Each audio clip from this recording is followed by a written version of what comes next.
Je lance. Hop. Voilà, comme ça. Super. À la confirmation. Exactement. Donc, du coup, si vous voulez, on peut faire rentrer les participants. Pour l'instant, il y a une quinzaine de personnes en salle d'attente. Ok, parfait. Ouais. Ça va être la surprise combien de personnes se joignent. Bonsoir, monsieur Lemel. Bonsoir. Bonsoir. Bonsoir. Alors, je vais mettre muet pour tous voilà, pour éviter les bruits de fond. Mais voilà, pensez bien à réactiver vos micros. Hop.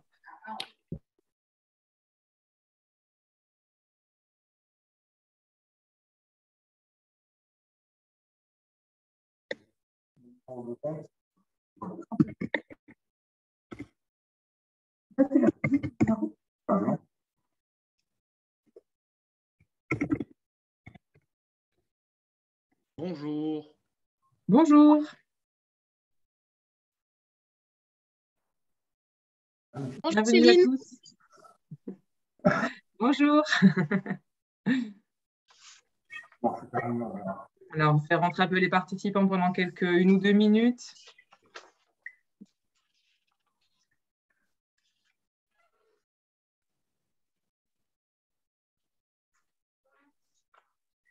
Donc, par défaut, j'ai mis muet pour éviter les petits bruits. Donc, si vous voulez nous faire un petit coucou, n'hésitez pas, vous ouvrez votre micro et voilà, ça sera nettement plus sympa.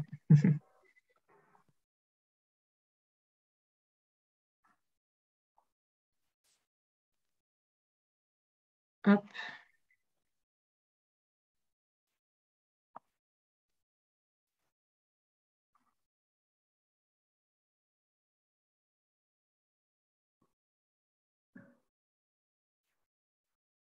Voilà, je pense qu'on peut commencer tranquillement mais sûrement, parce on a un petit ordre du jour. Voilà, alors ce que je vais faire, c'est que je vais vous envoyer là tout de suite, avant de commencer, un petit lien qui est vers Klaxoon.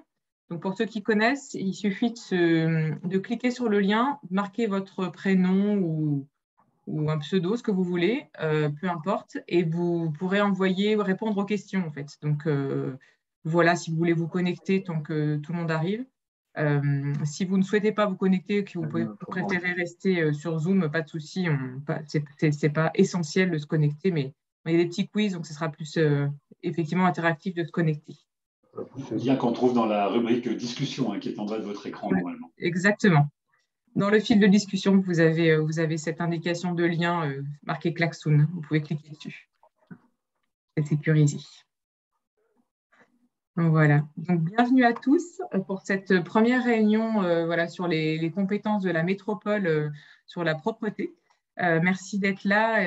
On va rester ensemble jusqu'à 20 h. On fera en sorte de bien respecter le temps pour, voilà, que vous nous accordez pour poser toutes vos questions. Donc, voilà. Donc, les petites règles du jeu, voilà, j'ai coupé les micros. Vous n'hésitez pas à les réactiver si vous voulez parler. Et puis, voilà, si vous n'avez pas une très bonne connexion, vous pouvez éteindre la caméra, mais si vous l'avez, c'est quand même plus sympa de se voir, donc voilà, n'hésitez pas. Et puis voilà, on essaie de tous bien s'écouter pour discuter, de bien attendre la réponse. Bon, voilà, en digital, c'est toujours moins interactif qu'en vrai, mais tout le monde est bien habitué maintenant, donc voilà, je vous rappelle les règles du jeu. Donc sur cette première réunion, on va avoir deux thèmes en particulier. Un sur les moyens humains et techniques qui sont déployés pour la propreté, et ensuite tout un volet sur la modalité de signalement d'une anomalie aussi, pour savoir comment aussi vous pouvez être acteur, dire les choses qui peuvent être relevées. Donc voilà, c'est deux temps de soirée qu'on vous propose. Alors, je passe tout de suite la parole à Yasmine Bouaga, la maire du premier arrondissement, pour le petit mot d'accueil. Merci beaucoup. Merci à vous d'être là ce soir. Merci à Céline pour l'animation et merci aux services aussi qui ont accepté de venir pour répondre à vos questions et surtout expliquer leur travail. Alors, ce sujet de la propreté, c'est un sujet qui nous concerne tous et toutes. c'est vraiment peut-être le sujet du quotidien par définition et qui affecte beaucoup la qualité de vie qu'on a dans l'arrondissement et le ressenti qu'on peut avoir au quotidien. De fait, c'est un sujet sur lequel les élus sont très souvent interpellés, parfois avec agacement, colère. On le comprend hein, aussi. Nous, on habite l'arrondissement, donc on comprend quand les personnes peuvent ressentir certaines émotions à voir qu'une rue n'est pas propre, que des encombrants n'ont pas été ramassés, que les choses se dégradent et que aussi la saleté peut entraîner de la saleté. Et ce ressenti qu'il peut y avoir qu'il y aurait une négligence de certains espaces.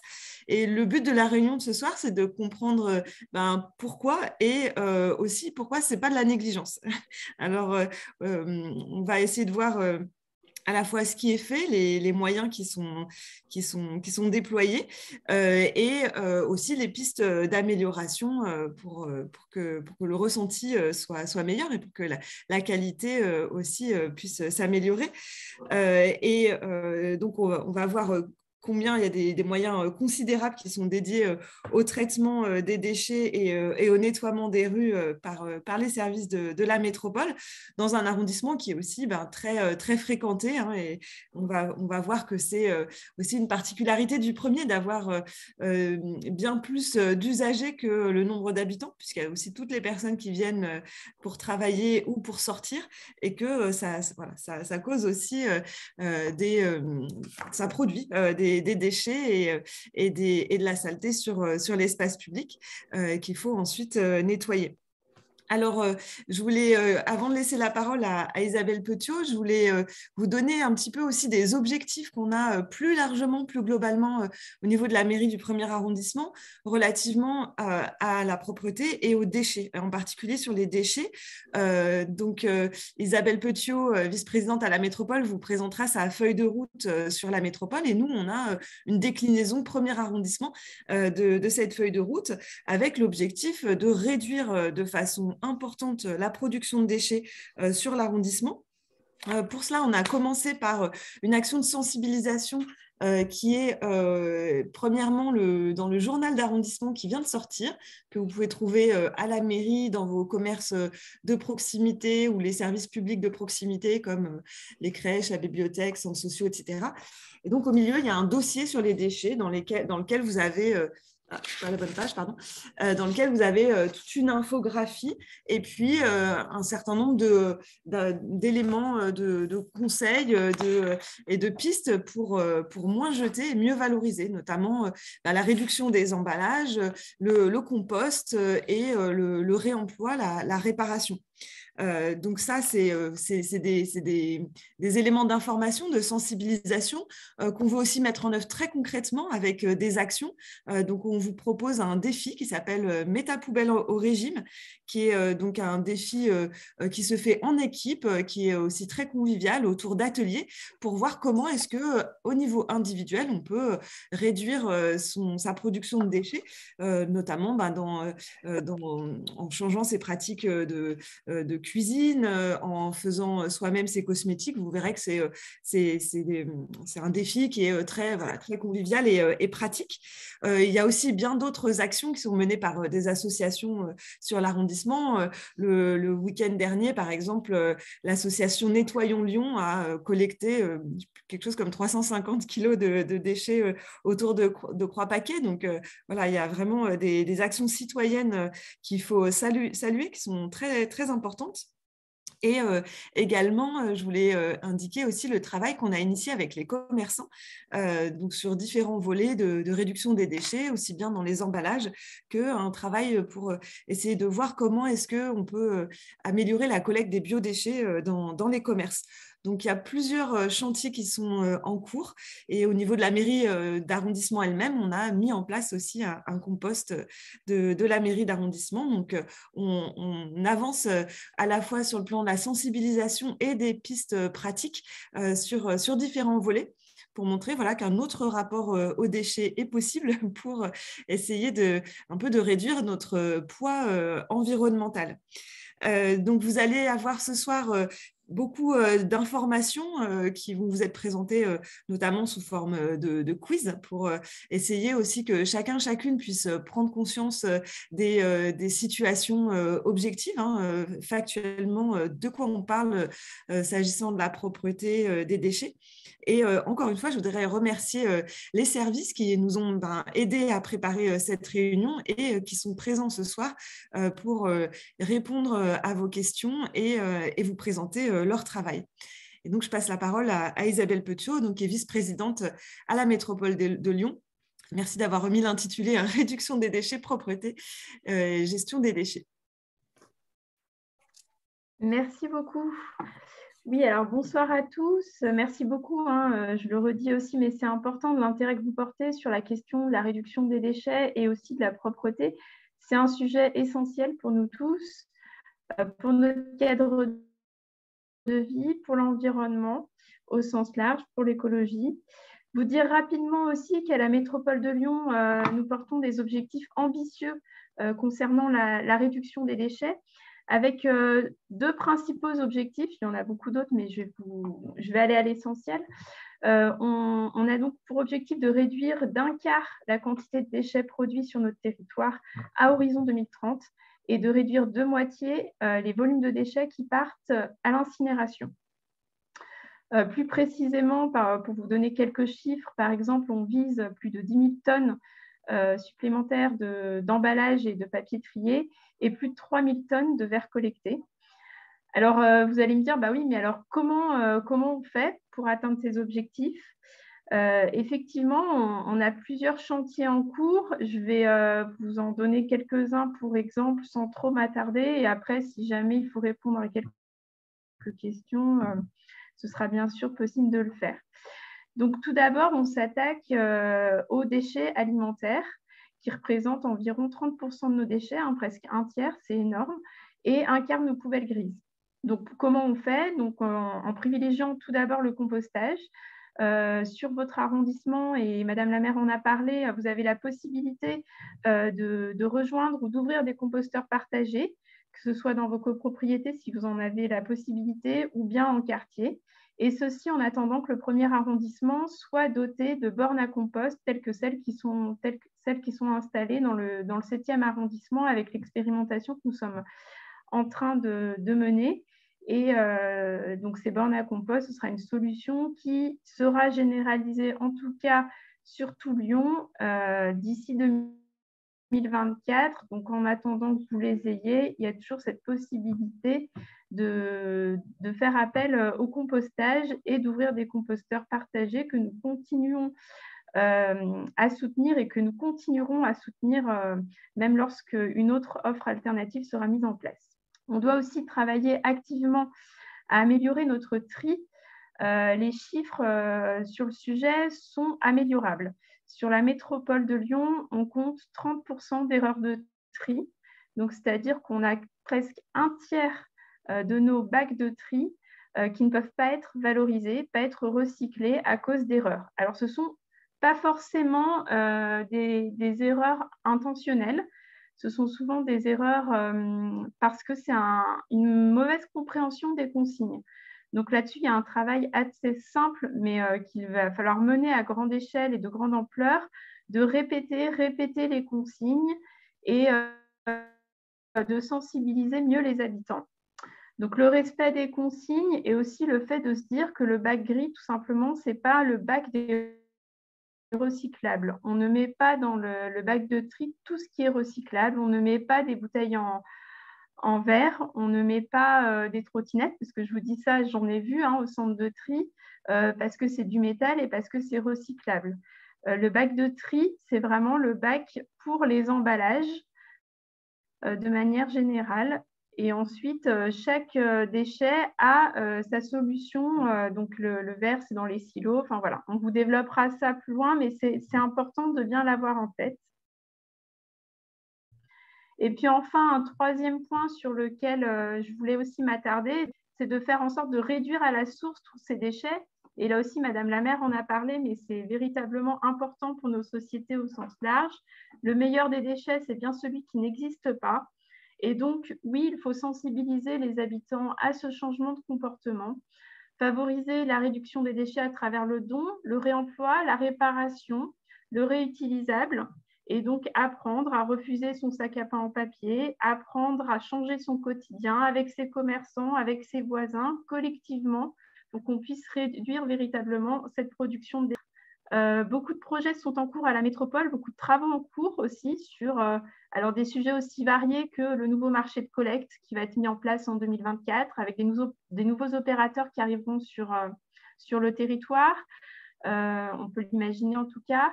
La tarification incitative aussi, qui est un sujet sur lequel on travaille pour voir si on a des leviers à actionner pour la réduction des déchets. Enfin, voilà.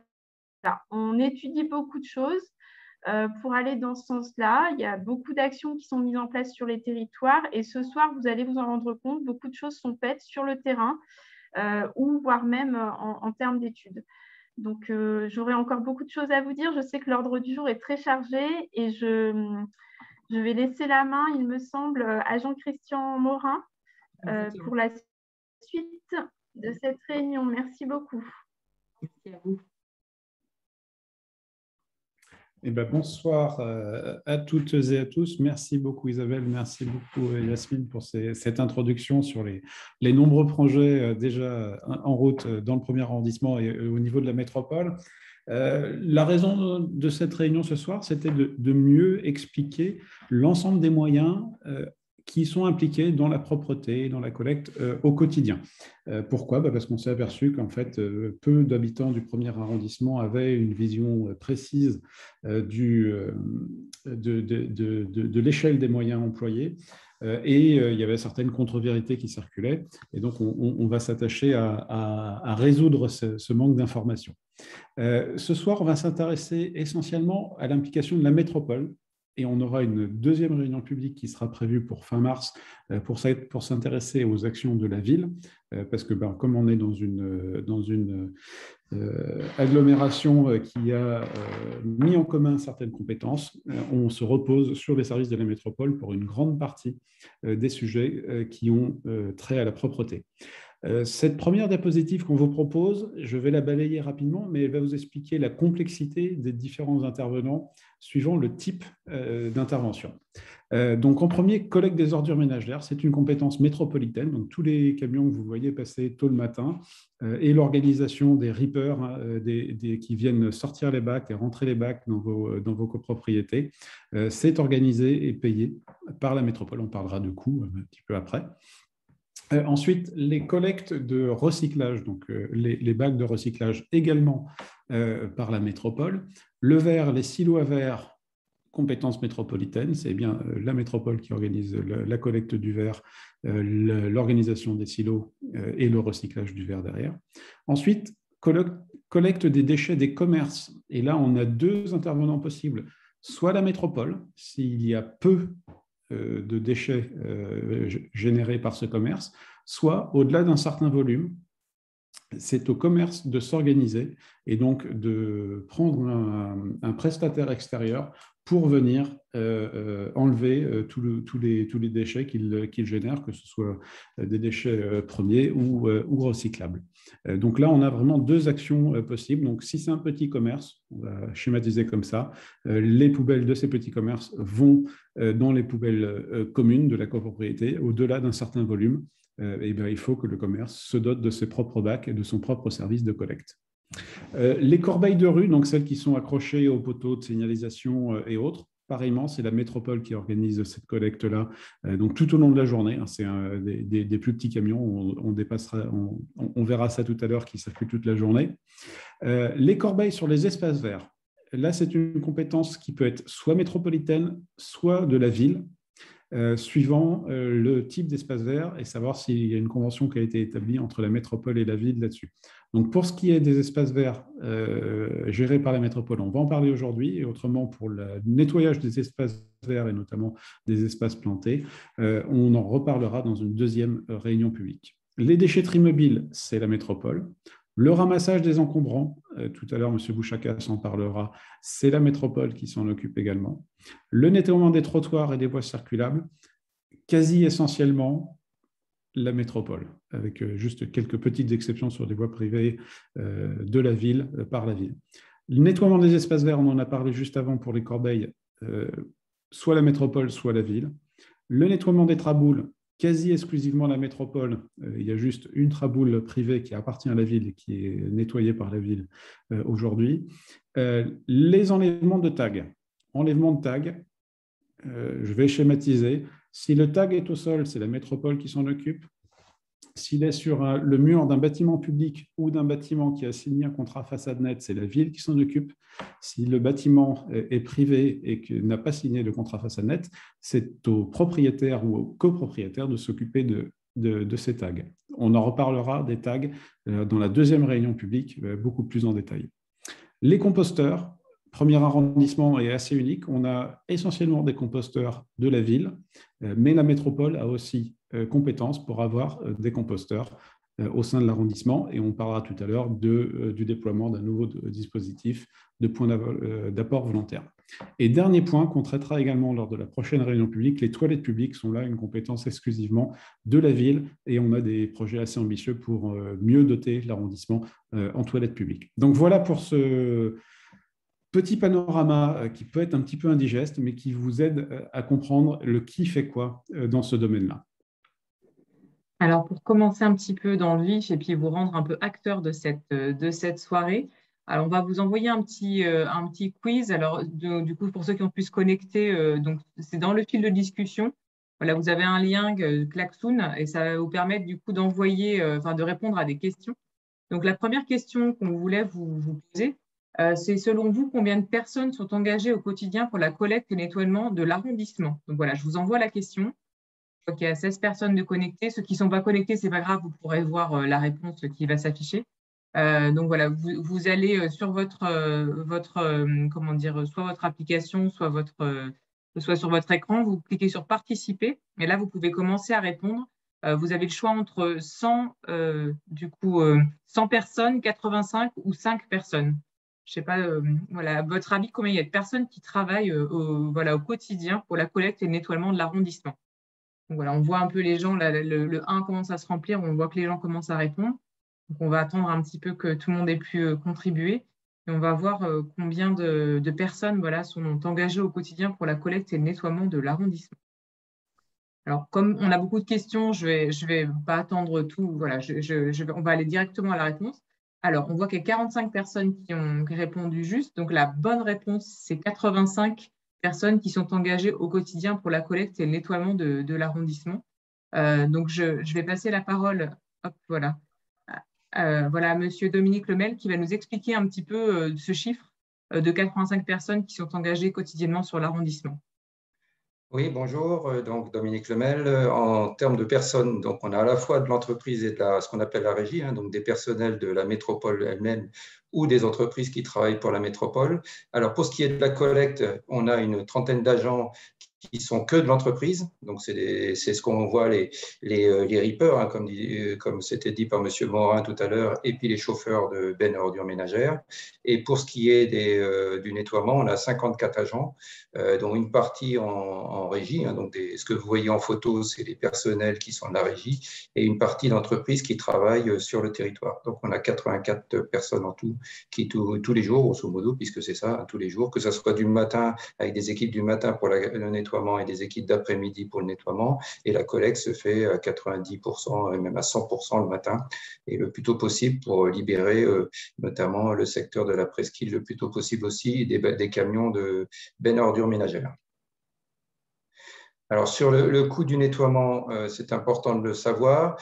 Alors, grosso modo, la métropole dépense 84 millions d'euros chaque année pour des prestations de nettoiement. Ce qui fait évidemment ce que vous avez comme coût qui est affiché. Enfin, qu'on ne voit pas trop, mais c'est pour la métropole, on est à 61 € par habitant. Pour Lyon, on est un peu plus que 61 € par habitant, puisqu'on doit être aux alentours de 66 €, si je ne me trompe pas, 66,7. Et puis pour Lyon 1er, c'est vrai qu'on a l'impression de dépasser tous les curseurs, puisqu'on est au double de ce qu'on paye à côté, 120 €. Mais c'est l'habitant n'étant pas forcément le bon indicateur, mais c'est le seul qu'on a aujourd'hui, qui permet de savoir quelle est la production de déchets et quelle est l'incivilité. Parce qu'on pourrait dire qu'on dépense beaucoup d'argent sur le premier arrondissement, mais en fin de compte, avec toute l'activité économique qu'on a sur le premier arrondissement, avec toutes les manifestations qu'il peut y avoir aussi sur le premier arrondissement, c'est quand même, je parle de manifestations, alors je peux parler de celles du samedi qui peuvent être aussi, qui génèrent des coûts, mais aussi les grandes manifestations culturelles qu'il peut y avoir. On a évidemment des coûts qui sont importants. Ramener à l'habitant, ça peut être important, mais c'est aussi à relativiser par rapport à la réalité du producteur de déchets, qui n'est pas seulement l'habitant du quartier. Cela dit, on a quand même aussi des phénomènes liés à la vie nocturne, qui est très spécifique au premier arrondissement, qui génère évidemment un certain nombre de salissures et d'incivilités que vous retrouvez souvent le matin, avant que… Alors, nos équipes interviennent tôt le matin à 6 h, voire éventuellement plus tôt par moment, mais c'est quand même ces sujets-là qui sont aujourd'hui à l'ordre du jour pour essayer de trouver un état de propreté le plus adéquat aux attentes de l'habitant. Merci beaucoup pour ces précisions. Alors, autre question qu'on voulait vous poser. Voilà, en 2020, quelle était selon vous la quantité moyenne d'ordures ménagères produites par un habitant du premier arrondissement? Alors voilà, je vous renvoie le quiz pour ceux qui sont connectés. Donc, on a le choix entre plusieurs réponses. On a 225 kg donc, de quantité d'ordures ménagères qui sont produites par habitant et 150 kg ou 300 kg. Donc, c'est par habitant et par an, je crois, c'est ça. Donc, on vous laisse répondre à votre avis. Donc, en 2020, donc sur toute l'année 2020, la quantité d'ordures.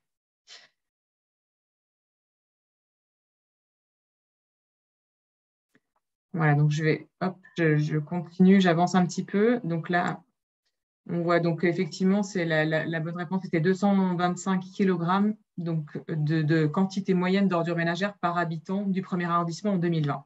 Alors, je vais laisser la parole à Marie-Amélie pour voilà, expliquer, Marie-Amélie Legrand, pardon, pour expliquer un petit peu ce chiffre qui est conséquent. Oui, est-ce que vous m'entendez bien? Oui, très bien, merci. Oui, bonsoir à tous. Oui, donc en fait, ce chiffre-là, c'est effectivement des kilos par habitant et par an. Et ça concerne en fait essentiellement les ordures ménagères. Donc, c'est exactement cette poubelle-là qui est un peu au centre de tous les objectifs ambitieux qu'a cité Isabelle Petiot en début de visio. C'est-à-dire que dans cette poubelle, on a la part de déchets alimentaires qu'on peut peut-être aller chercher. On a également peut-être encore des quantités résiduelles de verre et puis sûrement d'autres choses qu'on pourrait peut-être mettre dans le bac vert à couvercle jaune, c'est-à-dire le bac de tri. Donc du coup, voilà, effectivement, ce chiffre-là, il est important parce que c'est aussi un peu le point de départ en se disant, si je dois baisser de 25%, voilà, ça fait quand même, par rapport à 221 kilos, ça fait quand même une belle baisse à enregistrer par habitant et par an. Oui, tout à fait.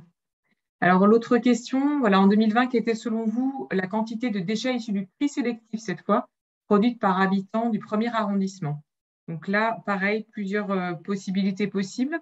Est-ce que la quantité de déchets issus du tri sélectif était de 27 kg, de 51 kg ou de 76 kg donc par habitant et par an sur l'année 2020, selon vous? Est-ce que les habitants du premier sont des bons élèves, entre guillemets, sur le tri sélectif? On va voir ça. Voilà, j'attends un petit peu les réponses. Je laisse encore 2-3 secondes. Voilà, on va voir les réponses. Alors, 70% de bonnes réponses. Donc, effectivement, on est sur 51 kilos par an et par habitant. Alors, voilà, on va vous expliquer un petit peu ce chiffre. C'est le pourquoi qui est autant important que le chiffre en lui-même. Et surtout, comment voilà, vous vous positionnez. Je laisse la parole à Marie-Amélie Legrand.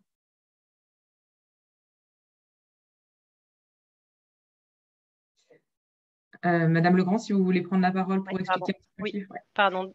Donc, dans ce chiffre de 51 kg, effectivement, on retrouve tout ce qui est emballage qui se trie, puisque depuis le 1er janvier 2020, en fait, la métropole a étendu ses consignes de tri, ce qui permet maintenant d'accueillir la totalité des emballages plastiques, tout ce qui est également aluminium, tout ce qui vient en fait dans le bac vert à couvercle jaune, encore une fois. Et pour vous donner un petit ordre d'idée, à la métropole, la moyenne, elle est autour de 43 kilos, si je ne dis pas de bêtises, voilà, 44 kilos par habitant et par an en 2020. Donc, on est un petit peu au-dessus. Mais en fait, nous, au quotidien, au service de collecte, les agents constatent en fait qu'il y a encore une part de progrès, qu'il y a encore des emballages qui se trouvent à l'intérieur de ces poubelles ordures ménagères et qui pourraient se trouver dans le bac de tri. Dans ce bac de tri, dans ces 51 kilos par habitant et par an, c'est là également qu'on retrouve les erreurs de tri, donc les 30% de refus de tri dont parlait Isabelle Petiot. Donc, à la fois, on a un chiffre qui est plutôt au-dessus de la moyenne métropolitaine, mais il y a toujours une marge de progrès en fait dans ce domaine-là. Et en même temps, dans ces 51 kilos, il y a également parfois des erreurs de tri. Donc, dans les erreurs de tri les plus fréquentes, c'est souvent le sac d'ordures ménagères qui, au lieu d'être dans le bac gris, se retrouve dans le bac de tri. Donc, ce qu'il faut savoir, c'est que ces refus de tri, en fait, arrivent, nous, quand on vide nos bennes à ordures ménagères au centre de tri, les agents du centre de tri vont devoir enlever ces sacs ordures ménagères à la main pour les rediriger en fait vers l'incinérateur puisqu'ils ne sont pas recyclables en fait. Voilà, donc ça c'est une précision importante. Le refus de tri se trouve vraiment à cet endroit-là et voilà, il y en a forcément aussi un peu sur le 1er arrondissement. Alors pour nous parler des moyens mécanisés de propreté, je vais passer la parole à Dominique Lemel.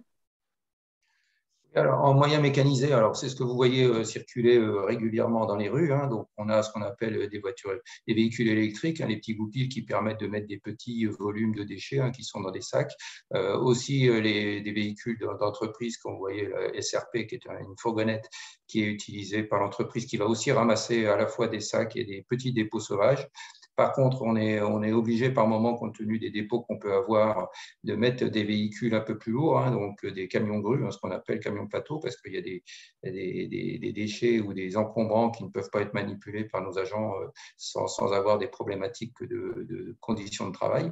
Donc, ces camions sont utilisés à la fois, alors, ces types de camions sont utilisés à la fois pour les dépôts sauvages, les gros encombrants, et aussi pour récupérer, alors ce n'est pas tout à fait les mêmes modèles, mais pour les silos à verre, c'est le même système, c'est une grue avec un réceptacle pour récupérer le verre.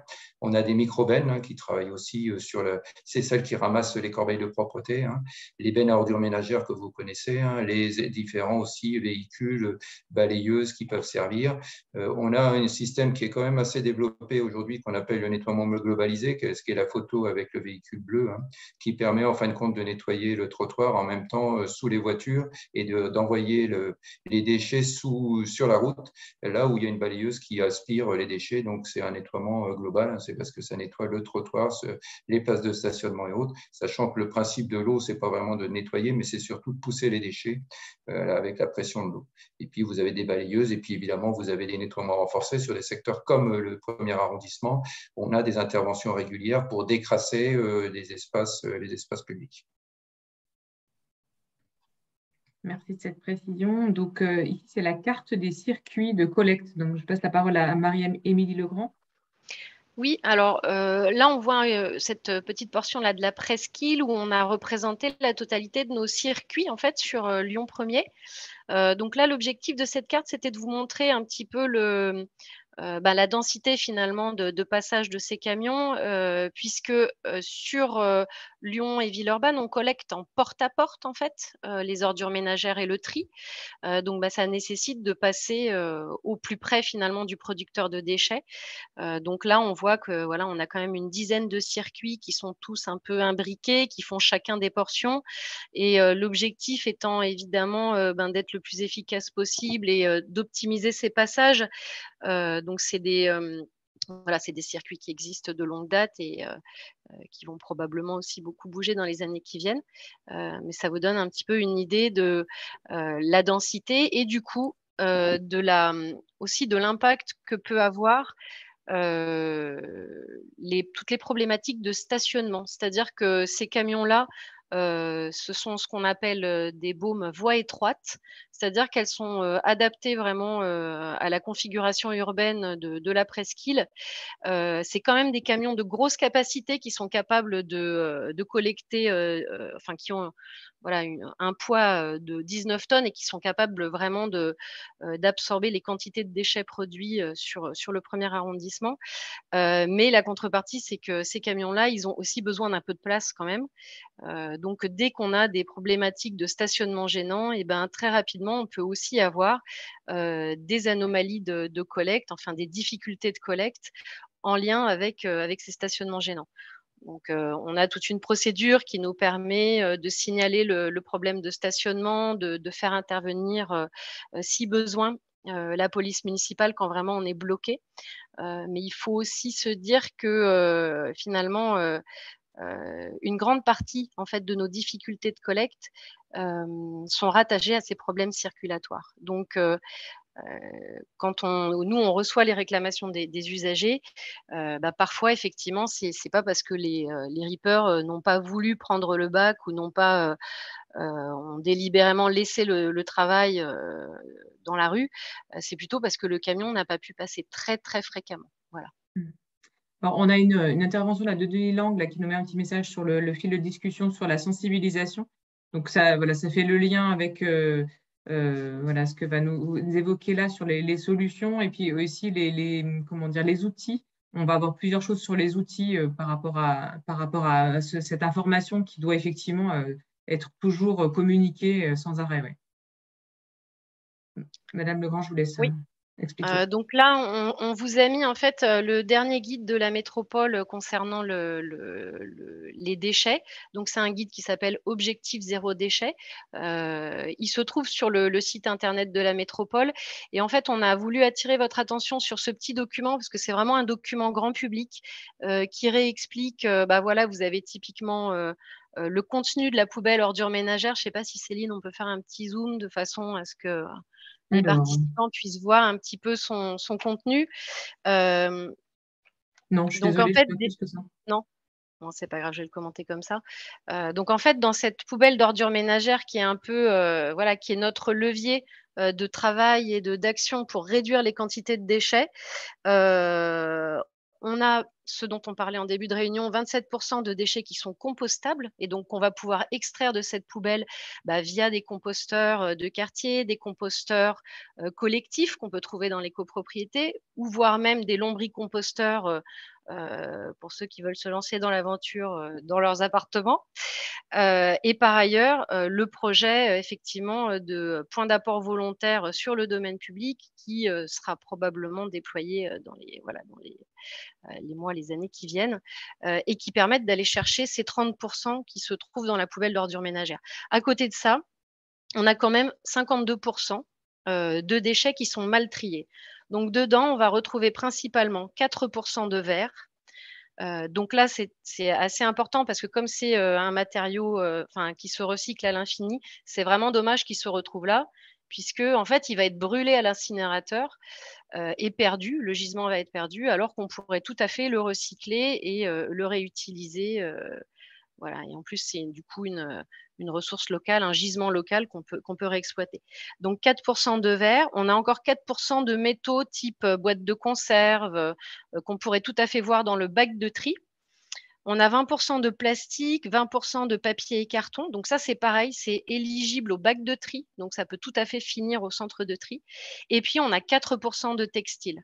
Donc le textile, lui, il peut tout à fait être recyclé via les bornes textiles que vous avez disséminées un petit peu partout sur le territoire métropolitain, qui accueillent en fait, il suffit de mettre en fait les textiles dans des sacs fermés, des petits sacs de 50 litres pour que ça obstrue pas le réceptacle. Et donc là, en fait, on a tout le gisement qui est en rose finalement là sur la poubelle là qu'on voit apparaître. Et ça, c'est vraiment, on a tous les outils pour trier actuellement, en fait. On a tous les outils pour sortir ces quantités-là de la poubelle d'ordures ménagères.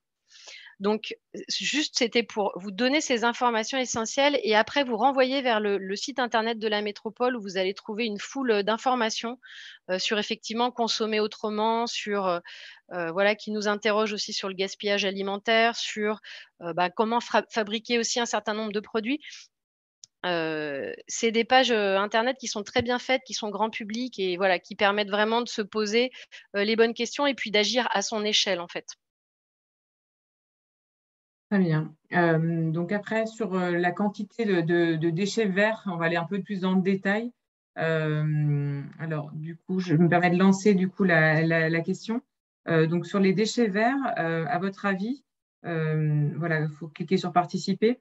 Quelle est la quantité sur 2020 qui a été produite par les habitants du premier arrondissement? Alors, on dit habitants, hein, mais ça peut être visiteurs, ça peut être… bon, encore une fois, l'unité de l'habitant n'est peut-être pas forcément la bonne. Donc, ça peut être 37 kilos, 15 kilos ou 23 kilos. À votre avis, combien de quantités moyennes de déchets sont produites par an? Déchets verts. VE2RE. Hein. VE2RE, oui, tout à fait. En le disant, je me suis dit, on l'a bien noté vert, vert qui casse. Voilà, les participants.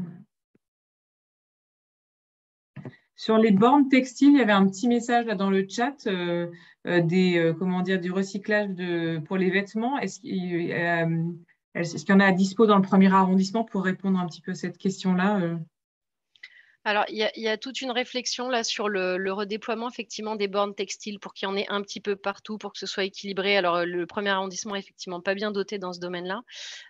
Mais voilà, c'est dans les actions un peu stratégiques en fait, que va mener la métropole voilà, probablement assez rapidement, puisque on a vu que le gisement était très important. D'accord. Alors, sur la quantité de verre VE2RE, donc 30% qui ont répondu. Donc, c'est plutôt 37 kilos que 23 kilos par an et par habitant. Le verre est une vraie particularité du premier arrondissement, je crois. Voilà, je vais peut-être me passer la parole encore une fois à Marie-Amélie Legrand sur ce point, pour nous préciser un peu. Ouais. Alors, il y a une caractéristique, une particularité, c'est que effectivement, sur le premier arrondissement, puis sur le deuxième aussi, on a beaucoup de commerces, d'hôtels, restaurants, de grands cafés et plein de producteurs de verre en grande quantité. Donc, effectivement, on a une quantité qui est au-dessus de la moyenne métropolitaine. Donc, il y a une production à récupérer qui est conséquente. Vous avez vu qu'il y a pas mal de silos verts, mais qu'au final, c'est pas toujours simple en fait de les implanter, parce que notamment on a quand même des contraintes assez fortes en termes de pente, en termes de passage de camions. Et effectivement, le camion vert, le camion qui collecte les silos verts, c'est un camion qui est assez conséquent. Voilà, c'est comme une benne à ordures ménagères en un peu plus large. Et donc du coup, ça nous permet pas d'en implanter autant qu'on le souhaiterait en fait. Et puis, je vois les remarques là dans le fil de discussion et on fait aussi attention à leurs implantations parce que ça peut aussi générer un certain nombre de nuisances. En tout cas, il y a une production qui est conséquente, il y a un outil de collecte qui actuellement fonctionne. Mais il y a aussi toute une série de réflexions en fait sur ce maillage et puis comment collecter mieux dans certaines zones. Jean-Christian Morin, si vous voulez prendre la parole. Oui, je voulais souligner qu'effectivement, on a demandé à nos collègues et aux services de la métropole de réfléchir notamment à la collecte du verre dans les rues des pentes, parce que comme vient de le souligner Madame Legrand, on a à certains endroits des difficultés à trouver des emplacements, tout simplement pour implanter ces grands silos. Et donc, on a demandé à nos collègues et aux services de la métropole de réfléchir à peut-être d'autres moyens de collecte qui sont utilisés dans d'autres villes et qui impliquent des camions plus petits ou en tout cas avec moins de besoins d'implantation. Voilà, donc on cherche à augmenter la facilité d'accès à cette collecte de verre et on a très souvent des demandes à ce sujet. Donc on est vraiment en train de travailler sur des solutions alternatives pour permettre une meilleure collecte du verre. Très bien. Oui. Peut-être juste pour compléter, comme on a le petit visuel là qui redonne un peu les types d'outils de collecte finalement. Là en bleu, vous avez ce qu'on va expérimenter prochainement et qui concerne en fait des silos aériens. On appelle ça un silo parce que ça a cet effet un peu massif pour accueillir du tri à proximité de certains endroits où il y a beaucoup de production en fait d'emballage. Donc on va expérimenter ça sur Lyon 1er. Et puis tout à fait à gauche, là pareil, on a ce même silo bleu donc pour le tri et on a à droite le silo marron qui correspond en fait au silo vert que vous connaissez actuellement avec voilà, les deux possibilités pour déposer dedans. Et au centre, on a ce qu'on appelle le point d'apport volontaire déchets alimentaires. Donc, c'est ces points d'apport volontaires-là qui sont en ce moment expérimentés sur Lyon 7. Donc, vous voyez, ils sont tout simplement posés en fait sur des places de stationnement et ils permettent, via une petite pédale actionnable avec le pied, de déposer des déchets alimentaires dans des sacs qu'on appelle, voilà, enfin qui sont des sacs en craft, donc surtout pas de matière plastique. Et ces points-là sont collectés régulièrement via, voilà, via un petit camion qui passe à cet endroit-là. Donc là, l'intérêt de ce genre de dispositif, c'est évidemment la densité, c'est-à-dire qu'on peut en mettre beaucoup et puis on a un peu moins de contraintes que quand on soulève un silo parce que comme vous le voyez là sur la photo de droite, ces silos, ils sont assez volumineux. Ils ont une petite pince tout en haut là et qu'il va falloir actionner pour le lever. Et ensuite, il faut, voilà, au-dessus, il faut quand même pas mal de place. Et dans le 1er arrondissement, on a vite les difficultés d'avoir des lignes aériennes, notamment pour les transports en commun. Donc, il faut arriver à conjuguer un peu les deux, travailler en sécurité et en même temps avoir un dispositif de collecte qui soit efficient. Donc, c'est voilà, on essaye aussi de garder nos capacités de tri, nos capacités de collecte, mais tout en tenant compte des spécificités de cet arrondissement. Il y a effectivement un retour sur la taille des poubelles jaunes qui est souvent trop faible et elle est adaptée au flux moyen, mais les erreurs de tri arrivent, ouais, voilà. Dès Oui. qu'un occupant de l'immeuble reçoit une livraison d'un objet et dès qu'il est un peu encombrant, enfin concrètement les cartons. Ouais. Oui. Mm. Alors c'est vrai qu'il y a aussi une caractéristique sur Lyon 1, c'est qu'on n'a pas forcément des locaux poubelles de très grande taille. Donc du coup, ça peut être rapidement compliqué, même si les occupants le souhaiteraient, de rajouter une poubelle de tri. Parfois, c'est possible. Donc, dans ces cas-là, il n'y a pas de débat. Nous, on fournit des bacs de tri. C'est des bacs qui sont propriété de la métropole de Lyon, mais dont on peut augmenter les litrages en fonction de si les gens trient bien et s'ils sont demandeurs. En revanche, on ne peut pas tout le temps techniquement le faire du fait de la taille des locaux. Et c'est vrai que… Pardon. Non, c'était simplement savoir où est-ce qu'on peut les demander, en fait, simplement. Donc, tout ça, ça sera rappelé là dans une des slides. Ouais. Effectivement, il faut passer par le centre de contact de la métropole pour effectuer cette demande qui arrive directement dans nos services ensuite.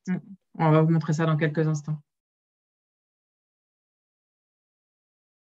Donc après sur voilà, les projets de collecte de verre, donc voilà, il y a tout plein de projets, peut-être évoquer ces projets-là également.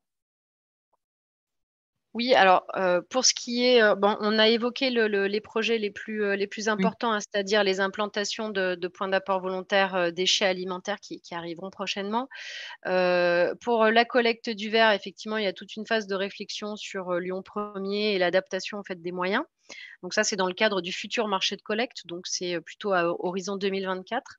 Et puis pour tout ce qui est ordures ménagères, l'accent qui va être mis va porter sur la sensibilisation, c'est-à-dire ce dont on parlait aussi, d'expliquer, réexpliquer les règles de tri, d'aller au plus proche de l'usager, de trouver aussi peut-être des nouveaux moyens de communiquer, puisque c'est pas tout le temps simple en fait d'échanger des informations. Donc voilà, ça c'est vraiment les projets les plus importants et la page qui est affichée à l'écran permet aussi à l'usager d'aller se renseigner sur tout ce qui est à disposition en termes de collecte, de tri, de consigne. Tout ça c'est rappelé sur le site du Grand Lyon et assez régulièrement mis à jour avec une page de questions-réponses des usagers. Donc, est-ce que vous avez d'autres questions surtout sur le service de collecte? Voilà, je vais peut-être juste laisser la parole quelques instants à Jean-Christian Morin pour préciser certains points.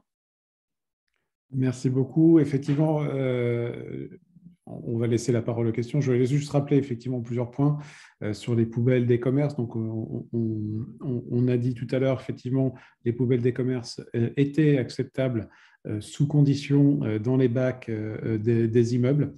La condition, c'est que le volume ne soit pas trop important pour empêcher le bon fonctionnement de la collecte pour l'immeuble. On a eu des questions concernant la dotation en bac pour les immeubles. Si votre local poubelle le permet, il faut vraiment tout d'abord prendre contact avec votre syndic ou avec votre bailleur pour demander qu'il y ait plus de bacs là-dessus, sachant que derrière, ils vont coordonner soit pour acheter des bacs supplémentaires en ce qui concerne les ordures ménagères, soit demander à la métropole des bacs de tri supplémentaires que la métropole sera ravie de redonner là-dessus. Donc voilà pour les premiers points que je voulais soulever là-dessus, mais maintenant on va surtout ouvrir la porte aux questions sur le service de collecte, sachant qu'on va parler du nettoiement juste après. Donc, si vous êtes connecté avec l'Axoon, vous pouvez envoyer un petit post-it. Donc, il suffit d'appuyer sur le plus et puis vous envoyez votre idée. Et avec la petite flèche verte, vous envoyez l'idée. Sinon, on peut le faire à l'oral, ce sera tout à fait… Alors, on vous écoute si vous avez des questions, n'hésitez pas. Je crois qu'il y a une question dans le chat sur la fréquence, parce que comme on voit que les bacs de tri ne sont pas assez grands, est-ce que c'est possible de changer les fréquences? Voilà, c'est une question qui est posée dans le chat. Je vais répondre du coup peut-être. Oui, merci. Ouais. Sur les fréquences, on est déjà sur une fréquence qui est assez conséquente, c'est-à-dire qu'on passe 6 fois par semaine, donc 4 fois en ordures ménagères et 2 fois en collecte sélective. C'est parmi les fréquences les plus élevées en fait de ce qui se fait sur une agglomération. Je crois qu'il n'y a que la ville de Paris qui collecte plus que ça en passant 7 jours sur 7. Pour passer plus en collecte sélective, il faudrait qu'on soit en capacité à supprimer un passage en ordures ménagères. Or, actuellement, sur la production de déchets du premier arrondissement, ça nous paraîtrait assez compliqué techniquement. Donc, c'est vrai que le premier levier, c'est probablement de vraiment bien étudier la capacité d'augmentation de litrage en fait dans chaque immeuble via effectivement les syndics, les bailleurs, en les sollicitant parce que c'est vrai que c'est nos interlocuteurs un peu privilégiés. Et si on n'a pas la commande de leur part, s'ils effectuent pas cette demande, nous, on peut pas le faire à leur place, en fait. Donc ça, c'est vraiment le premier levier, c'est l'augmentation de la dotation. Sur l'évolution de la collecte et de la fréquence, il faut aussi que les quantités d'ordures ménagères montrent un signe de diminution ou qui nous permettent de réorganiser le service. Donc, c'est des choses qu'on surveille et sur lesquelles on va réfléchir aussi probablement assez prochainement. Mais à l'heure actuelle, c'est vrai que les quantités de déchets ordures ménagères restent quand même assez fortes. Anne-Marie Nolat, je vous laisse la parole. Oui, effectivement, dans la copropriété, nous avions étudié la possibilité, c'est une demande, je fais partie du conseil syndical, d'augmenter les poubelles jaunes, mais physiquement, ça ne tient pas. On avait essayé de les mettre dans la cour, comme tout le monde mettait n'importe quoi, on a eu des rats, donc on les a remis dans le local poubelle, et effectivement, la demande, ce serait d'augmenter une fois le passage des poubelles jaunes.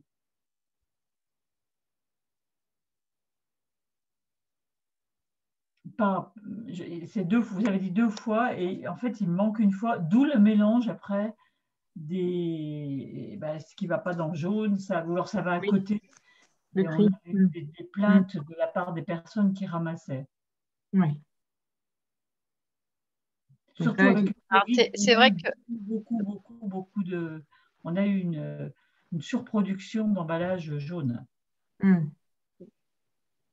Oui, Marie-Émilie. Oui, donc, comme je vous disais, c'est assez compliqué de passer à 3 passages en collecte sélective en supprimant de l'ordure ménagère. En revanche, ce qu'on peut se dire, c'est que avec le projet déchets alimentaires, donc la capacité à sortir potentiellement 30% de déchets, enfin voilà, de déchets alimentaires, de la poubelle grise, ça va peut-être nous amener à un moment aussi à pouvoir réduire le nombre de poubelles grises dans les locaux poubelles. Et auquel cas, ce qui nous permettrait de mettre des bacs supplémentaires. Parce que c'est vraiment ça l'idée, hein, c'est que le déchet alimentaire nous permette aussi, par un jeu de vase communicant, de pouvoir un peu réorganiser nos usages, c'est-à-dire que moins de, enfin 30% de diminution de la poubelle grise, ça va permettre de supprimer certains bacs gris dans les locaux poubelles, ou enfin pas de les supprimer tous bien sûr, mais d'en avoir moins, et ce qui va nous donner de la place pour des bacs de tri.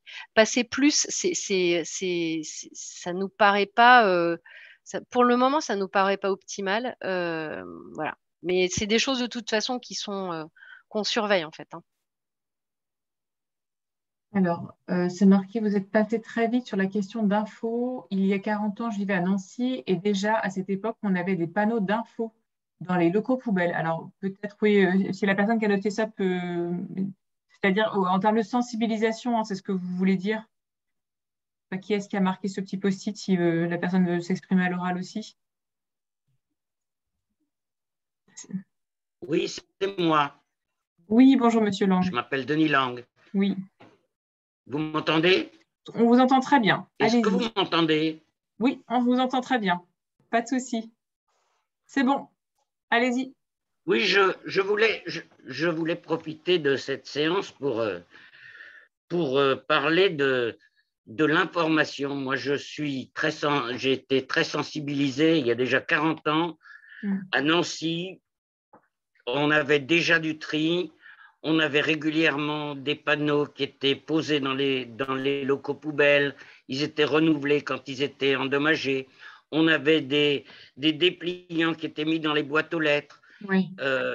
Comme l'argent est souvent quelque chose qui sensibilise les gens, eh bien, on nous expliquait combien la collectivité avait économisé grâce à notre tri, combien ça coûtait, etc. Il y avait une vraie information. Et la ville était l'une des plus performantes en France, et c'était il y a 40 ans. Et depuis 20 ans que j'habite Lyon, je n'ai jamais vu la moindre information, et pas plus dans les anciennes municipalités que dans l'actuelle. On nous montre, là aujourd'hui, vous nous montrez tout ce que vous faites, mais je pense qu'une des choses importantes, c'est de faire comprendre aux gens qu'est-ce qu'ils peuvent faire, qu'est-ce qu'ils ne peuvent pas faire, qu'est-ce qu'ils doivent faire, qu'est-ce qu'ils ne doivent pas faire. Tout à fait. Ouais, non, mais je pense que c'est un point qui est noté, qui remonte. Je ne sais pas si quelqu'un de la métropole ou de la ville, l'arrondissement veut s'exprimer sur ce point, mais Alors, c'est vrai que sur les informations, sur tout ce qui est boitage, diffusion de flyers et de documents, on commence souvent par les adresses où on a des problèmes de tri, en fait. C'est-à-dire qu'on va aller sensibiliser sur les adresses où nous, on a constaté, via nos équipages de collecte, qu'il y avait des erreurs de tri ou des problèmes de compréhension. Ensuite, globalement, la métropole là, est en train de s'organiser de façon à avoir des moyens de sensibilisation pour le grand public qui soient vraiment adaptés aux objectifs ambitieux qui ont été rappelés par notre vice-présidente. Donc, c'est vrai que ça nécessite aussi des moyens humains pour pouvoir aller expliquer, que ce soit dans les écoles, auprès des usagers de façon générale, en fait, toutes ces consignes. Donc, on a actuellement un service qui gère ce genre de demande, mais c'est vrai que le territoire métropolitain étant quand même assez grand, on commence quand même par les zones où il y a les plus grosses difficultés de tri. C'est peut-être pour ça que vous les avez jamais croisés. En tout cas, sur le premier arrondissement, ils sont quand même déjà intervenus sur des adresses vraiment à problème, en fait, où il y a eu des distributions de flyers et des sensibilisations à l'échelle des adresses. Par ailleurs, pour répondre à votre question sur les locaux poubelles et l'affichage dans les locaux poubelles, en fait, il y a deux choses. Le règlement de collecte métropolitain indique bien que le syndic ou le bailleur qui gère le local poubelle reste en fait en responsabilité d'afficher les consignes de tri. Donc, c'est bien via les syndics, via les régies également, que ces informations doivent se retrouver dans le local poubelle. Nous, on n'a pas tout le temps vocation à rentrer dans le local poubelle, sauf pour les adresses qui se trouvent en service complet et pour lesquelles, effectivement, il y a un affichage qui est fait normalement régulièrement par nos opérateurs. Mais c'est vrai que l'amélioration de l'affichage, c'est un levier qui est important. Voilà, encore une fois, c'est aussi une diffusion d'informations qui va passer par le gestionnaire. On va avancer encore un tout petit peu parce qu'on aura encore une série de questions-réponses qui vient juste après pour qu'on arrive à bien garder notre temps. Alors, une autre question, sur combien de fois par semaine les services passent-ils nettoyer les rues de l'arrondissement selon vous? À votre avis, combien de fois les services passent voilà, par semaine? Alors, voilà, donc vous avez le choix entre soit c'est programmé entre une fois par semaine et 4 fois par jour en fonction des besoins, donc en fonction des zones, soit c'est programmé une fois par semaine, quoi qu'il arrive, pour une organisation optimale de l'équipe. Est-ce que c'est plutôt géocalisé et ça répond en fonction des besoins, ou est-ce que c'est plutôt organisé une fois par semaine de manière assez rythmée et assez, on va dire, récurrente?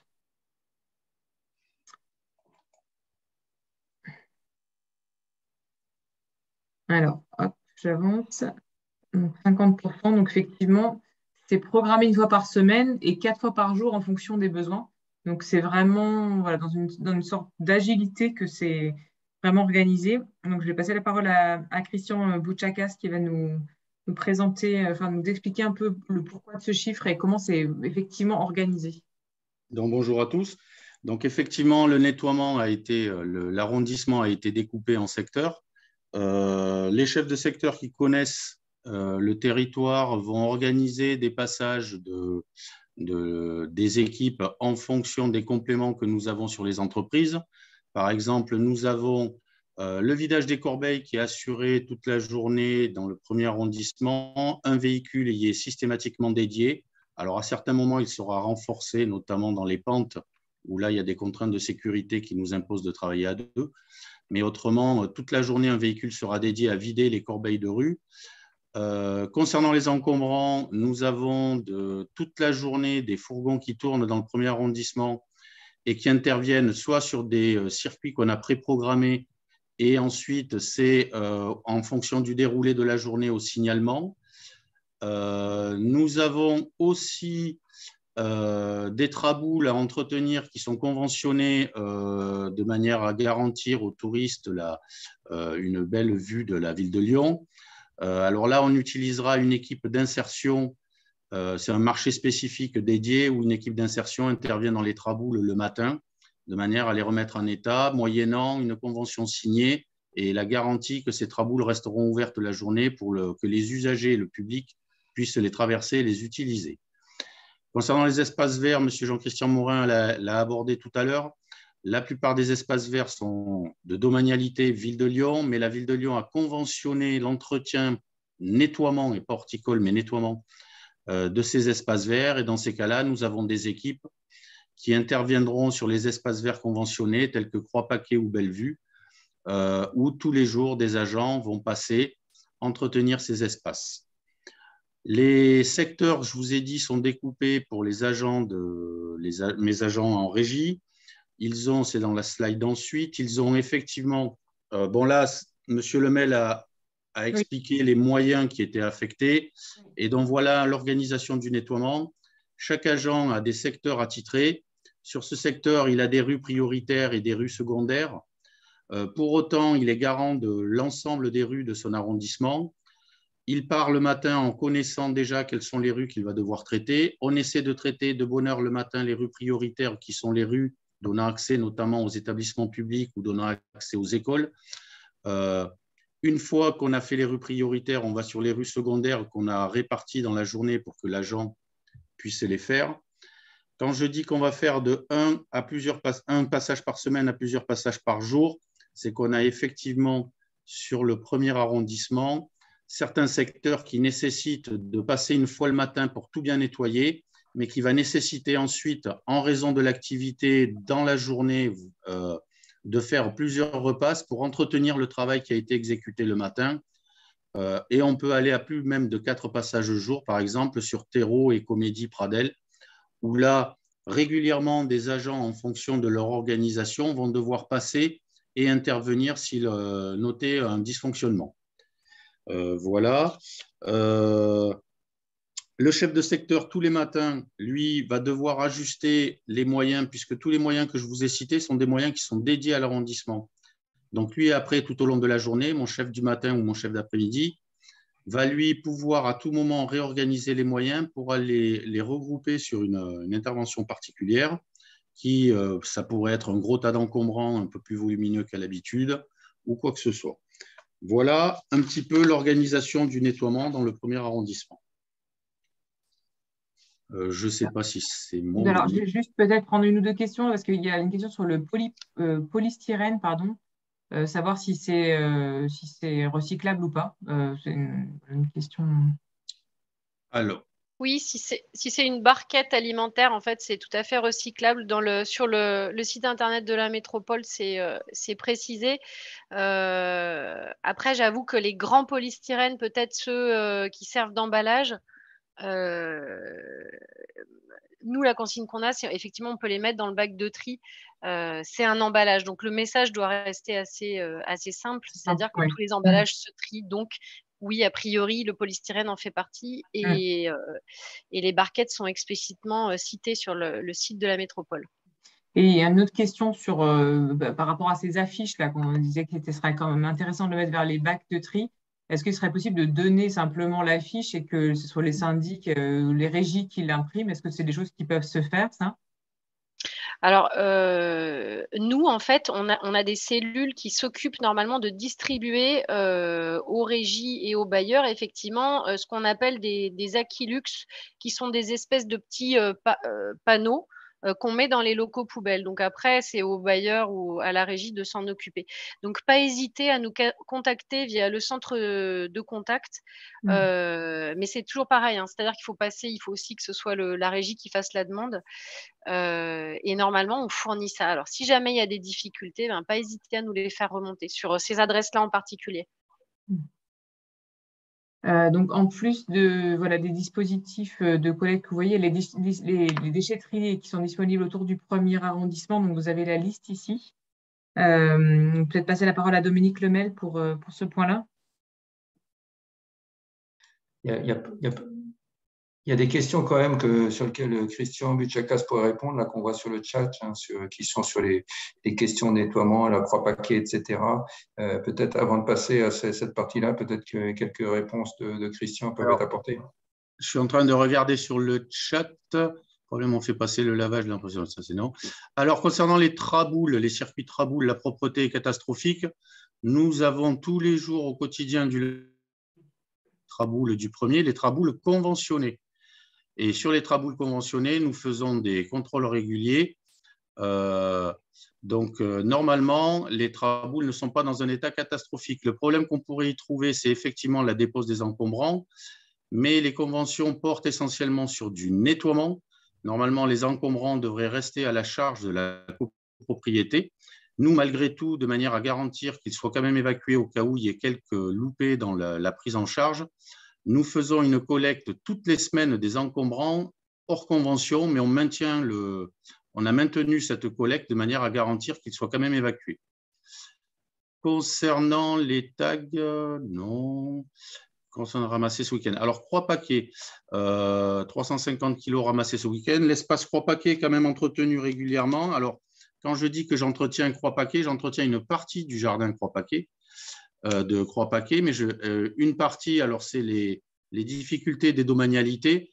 Une partie est entretenue par la métropole parce que conventionnée, une partie n'est pas entretenue par la métropole. Effectivement, moi, cet espace est entretenu régulièrement. Je ne dis pas qu'on est parfait, il y a toujours des erreurs et que c'est du nettoiement, donc pas forcément un sens exact. Mais pour moi, cet espace est quand même entretenu régulièrement. Régulièrement, on fait des contrôles et on est assez vigilant. Maintenant, je ne remets pas en cause les kilos, mais il faudrait que je sache à peu près sur quel périmètre a été fait l'entretien, puisque je pense qu'une partie n'est pas forcément de responsabilité de la métropole. Alors, on va donner la parole peut-être à Jean-Christian Morin pour peut-être préciser ce genre de choses, je ne sais pas. Alors, je voulais juste repréciser, on parle de traboules conventionnées ou pas conventionnées. Donc, des traboules, il y en a plein dans l'arrondissement. Donc, la convention, c'est un accord entre la copropriété donc par laquelle passe la Traboule, de confier l'entretien de cette Traboule à la métropole en échange du fait que la Traboule reste accessible au public. Donc, généralement, c'est celles qui sont repérées par un petit carré en émail ou en imitation émail et qui invite les gens à aller passer là-dessus. Donc, voilà ce qu'est une Traboule conventionnée. Ce qu'on va peut-être faire, c'est que là, je vois, il y a certaines personnes qui mettent leur numéro de rue, tout ça. Peut-être qu'on ne peut pas passer chacun parce que sinon, ça va être trop compliqué avec la cartographie. Par contre, dans le compte-rendu, on mettra une réponse à ces points-là pour que vous puissiez savoir si elle est conventionnée, non conventionnée, enfin, qui est en charge de quoi. Et surtout, il y a le site Tout de Go là, qui a été évoqué, là, dont on va parler à l'instant, pour faire remonter. L'important, c'est de s'adresser, entre guillemets, aux bons médias pour faire remonter ces remarques parce que voilà, donc on va peut-être avancer sur ce point. Alors, pardon, j'étais très vite sur les déchetteries disponibles, mais je ne sais pas sur ce point. Oui, il y a juste, vous avez en tout cas une capacité. Alors, juste, je voulais répondre sur les problématiques de sanctions. Hein, c'est des pouvoirs de police de la mairie, hein, les sanctions sur les déjections canines ou les mégots. Donc, c'est un travail qu'on fait d'ailleurs quand on fait des conventions avec la mairie et qu'on identifie des secteurs particuliers. Il peut y avoir des actions communes, métropole et mairie pour justement agir sur un secteur où il y aurait plus de déjections canines ou autres. Voilà, c'est un sujet. Après, sur les déchetteries, ben, évidemment, à partir du moment où on a aussi un des sujets des dépôts sauvages qu'on trouve régulièrement, on a une offre de services qui sont les déchetteries, mais qui est complétée aujourd'hui par des déchetteries mobiles, parce qu'on s'apercevait aussi que les gens n'ont pas forcément de voiture, pas tous, et qu'il faut se rapprocher plus possible du producteur de déchets. Et donc, les déchetteries mobiles, vous avez l'adresse, hein, vous connaissez sûrement si vous êtes sur le premier, sur Place Gabriel Rambaud, hein, qui a lieu le deuxième vendredi du mois, de 14h à 20h. Il y a la déchetterie fluviale du quai Fulchiron aussi, qui n'est pas très loin, qui permet aussi d'apporter des déchets. Et puis, il y a des réflexions en cours sur les déchetteries ou comment ça s'appelle ?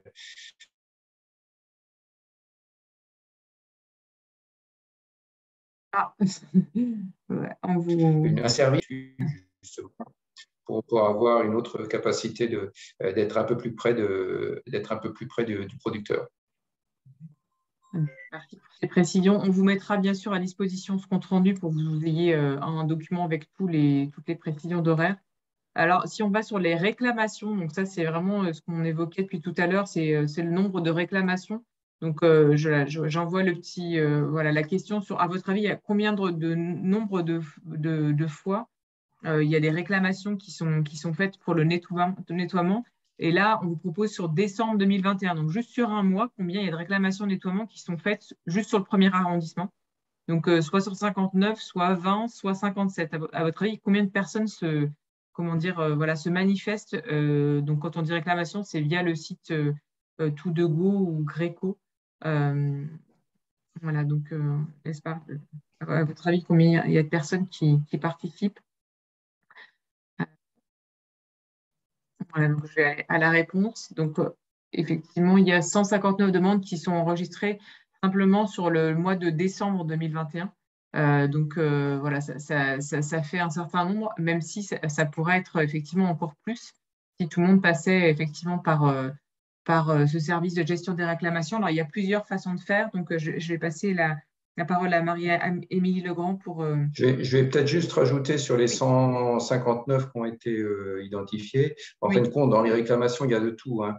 Ce qui est en fin de compte imputable à un dysfonctionnement, il y en a 102 en vérité, puisque nous, on a un tri évidemment sur les différents critères. Hein, puisque quand arrive une réclamation à Greco ou à Tout de Go, qui est traitée par Greco d'ailleurs, ce qu'on appelle Greco chez nous, c'est après qualifié de façon à ce qu'il y ait une réponse appropriée, hein, qui peut être immédiate, hein, quand il y a des interventions liées à la sécurité de l'espace public, on a des obligations d'intervention immédiate, soit programmées quand c'est des interventions qui ne nécessitent pas forcément une intervention immédiate, hein, puisqu'il faut aussi programmer des passages qu'on doit récupérer notamment, et on le verra sur les dépôts sauvages et autres, on a évidemment un certain nombre de réclamations là-dessus, et donc il faut après programmer un passage de camion, et donc tout un circuit spécifique pour aller récupérer ces différents dépôts sauvages. Donc, sur les réclamations, je ne sais pas si c'est Marie-Émilie qui en parle. Oui, tout à fait. En fait, c'est une procédure qui est assez commune à tous les services urbains en réalité de la métropole, hein. C'est-à-dire que pour déclarer une réclamation, donc un problème vis-à-vis de la voirie, de la collecte, du nettoiement, effectivement, il y a un numéro unique qui est mis en place par la métropole avec des opérateurs. Ah, pardon. Je ne sais pas si vous m'entendiez en fait. Ça y est, c'est bon. Ouais, il y a eu une petite coupure, mais c'est bon. D'accord, ok. Donc en fait, il y a un numéro unique, donc qu'on appelle nous le centre de contact, donc qui est indiqué à l'écran, là, le 04 78 63 40 deux fois.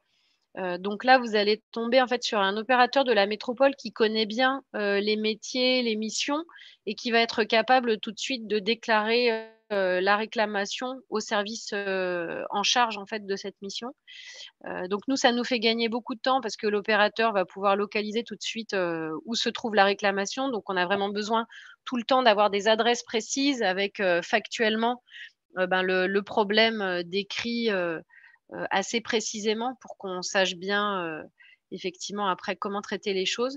Et puis, il y a également la possibilité d'utiliser une application, un lien Internet là qu'on voit via Tout2Go, qui est une forme de guichet unique aussi. Et pareil, ça va dialoguer avec les outils de la métropole et arriver dans le service compétent. Et par ailleurs, juste pour compléter, peut-être Céline, sur la slide d'avant, en fait, le numéro de téléphone, c'est quand même assez précieux parce que du coup, même quelqu'un qui n'a pas d'ordinateur ou voilà, qui n'est pas familier des usages numériques, ça va laisser vraiment une trace factuelle. Le service va avoir l'information en détail et voilà, donc ça marche plutôt bien et les opérateurs connaissent très bien les métiers. Donc là, ça vous montre un petit peu la carte des réclamations. Alors, on dit Greco, mais en fait, c'est le nom interne de Tout2Go. Bref, donc retenez Tout2Go, il n'y a que ça qui compte. Mais là, du coup, on voit voilà, sur la carte les réclamations. Peut-être, Marie-Émilie, si vous voulez. En complément, simplement, on identifie évidemment chaque réclamation est géolocalisée, hein, donc on a avec des typologies, et c'est ce que je disais tout à l'heure, ça nous permet après d'organiser le service. À titre indicatif, alors les réclamations sont diverses et variées. Sur la propreté, et notamment le nettoiement et les dépôts sauvages, par exemple, vous avez à la métropole, grosso modo, 35% des réclamations qui relèvent du nettoiement relèvent de signalement de dépôts sauvages. Quand on est sur Lyon, on est à 40%. Quand on est sur Lyon 1er, on est à 24%. Donc c'est vrai que c'est. Alors on ne sait pas pourquoi. Hein. En tout cas, il y a moins de réclamations sur Lyon 1er des dépôts sauvages que sur l'agglomération et même que sur Lyon. Par contre, on a des demandes sur tout ce qui est débris de verre, etc., qu'on peut considérer comme du nettoiement basique.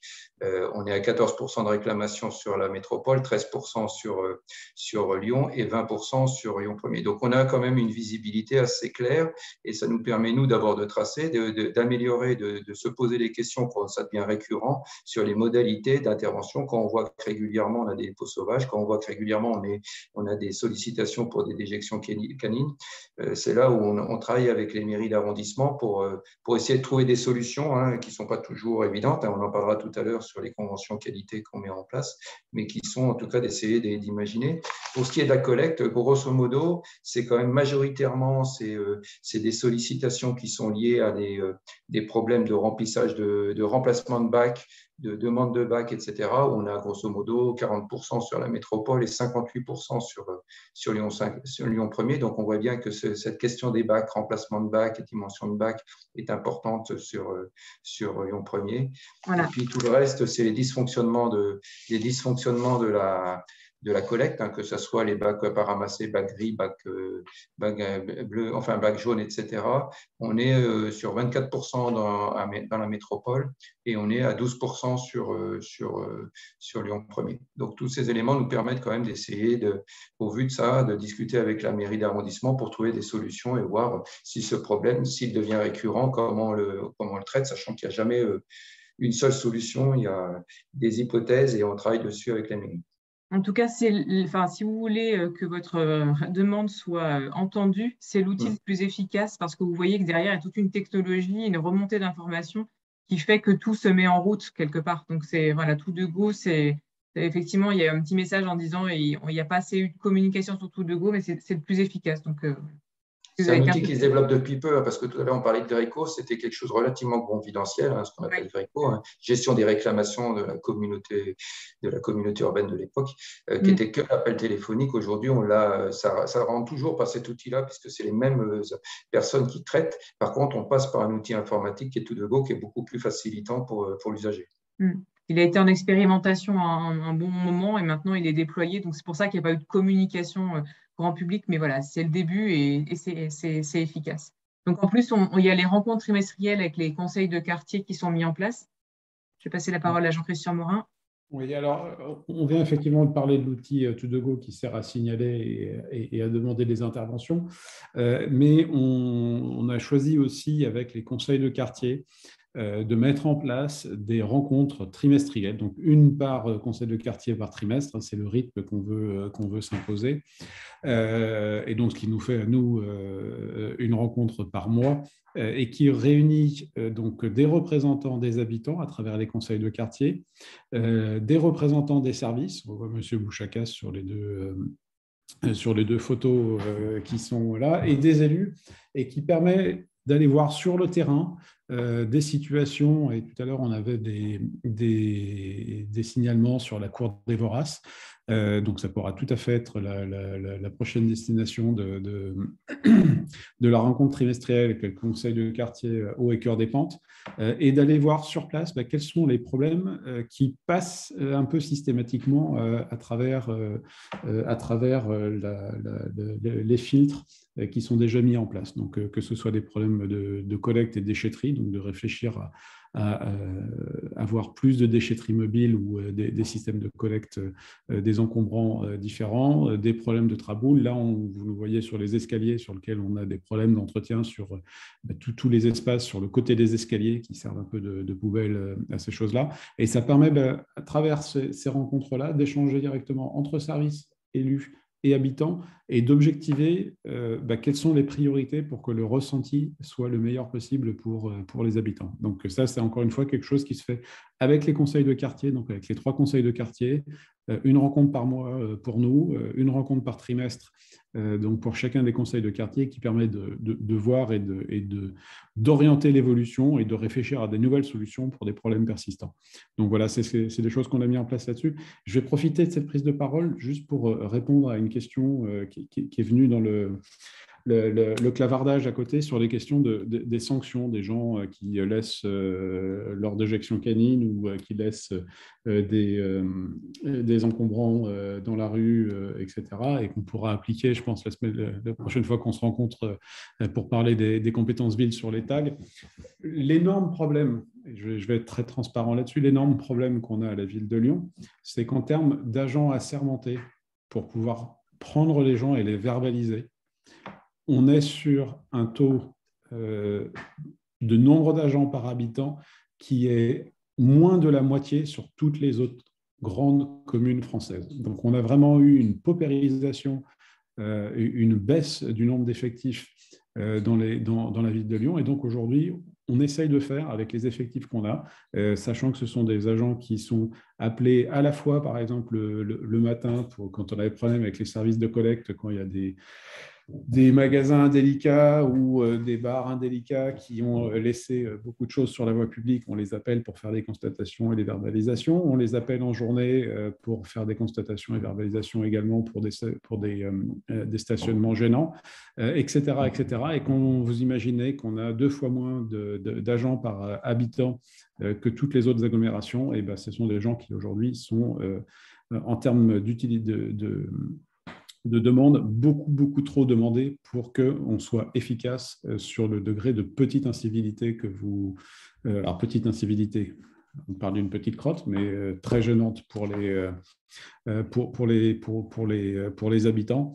Et donc, c'est une des priorités du mandat de remonter ce nombre d'agents assermentés de manière à ce qu'on puisse redevenir efficace sur ce sujet-là. Donc voilà, c'est le résultat d'une politique qui a été menée pendant 20 ans, dont on récolte aujourd'hui une grande partie des dysfonctionnements et qu'on a la volonté, comme pour la police municipale, de réaugmenter les effectifs de manière à redevenir crédible et visible sur la voie publique.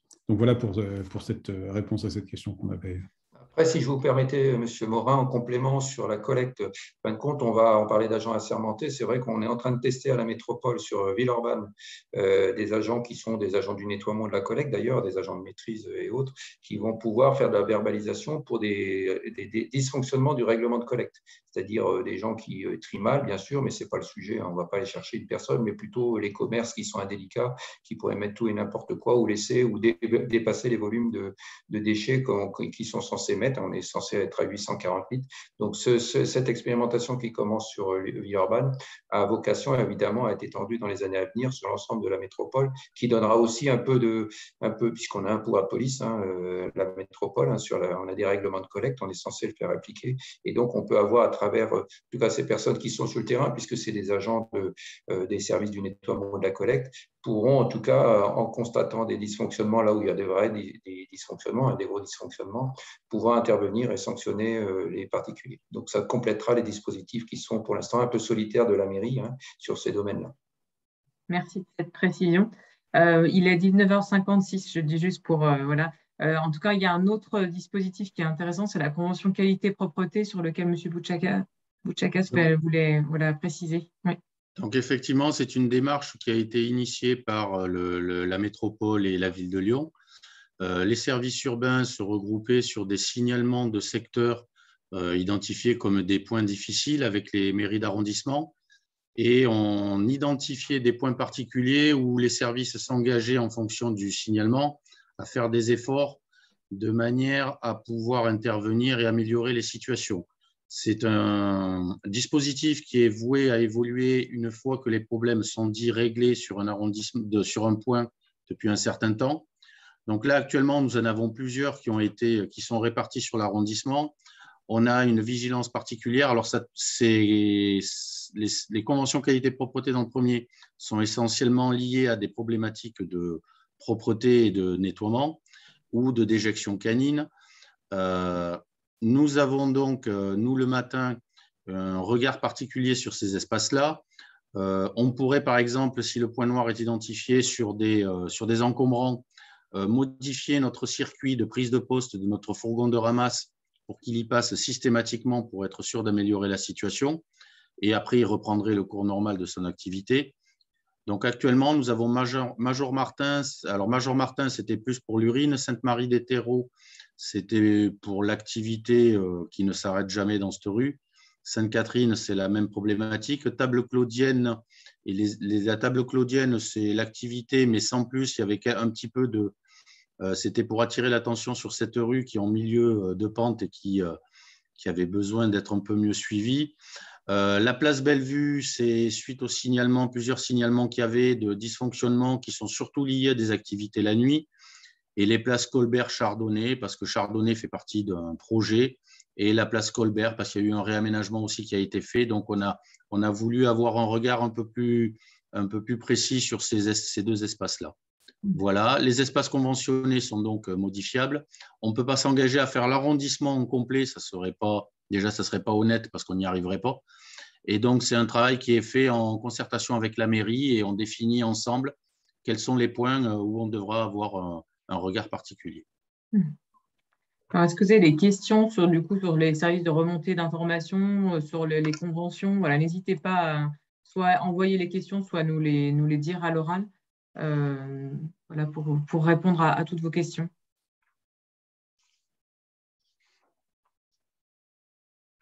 On a noté tout ce qui est effectivement évoqué avec des questions-réponses qui se font un petit peu dans le fil de discussion.